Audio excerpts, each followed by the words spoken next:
Hi， 大家好，我係 Burton。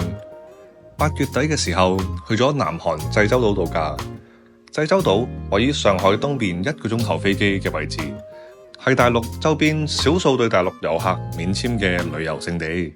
因為免簽又係暑假期間，一開始我以為會遇到好多大陸遊客，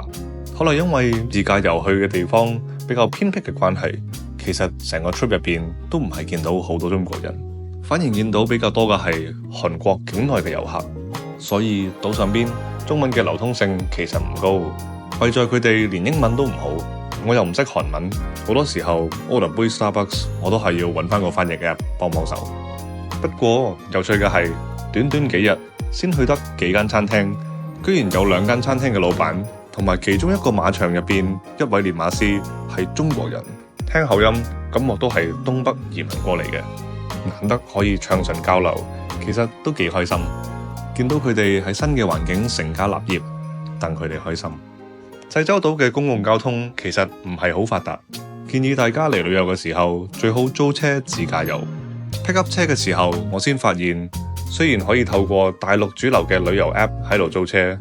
但係原來大陸車牌係唔可以喺濟州島直接租車嘅。旅行結束後，返上海問翻啲同事，先知道原來有啲人嚟旅遊會選擇揾本地司機包車，諗落都幾麻煩喎。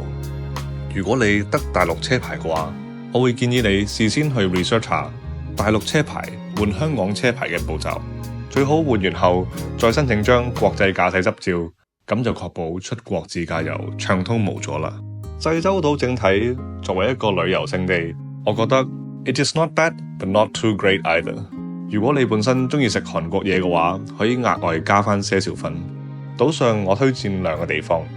一個係我哋 stay 嘅 Partners Hotel， 雖然價錢偏貴，但係真係物有所值。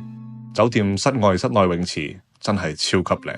泳池仲配備對應唔同年齡層 BB 嘅救生衣泳圈。另一個我會推薦嘅係 Horse Farm Cafe Batty， 場地允許30個月以上嘅 BB 喺個企喺 electric scooter 平衡車上面嘅練馬師拖住嘅前提下，自己一個 BB 騎馬，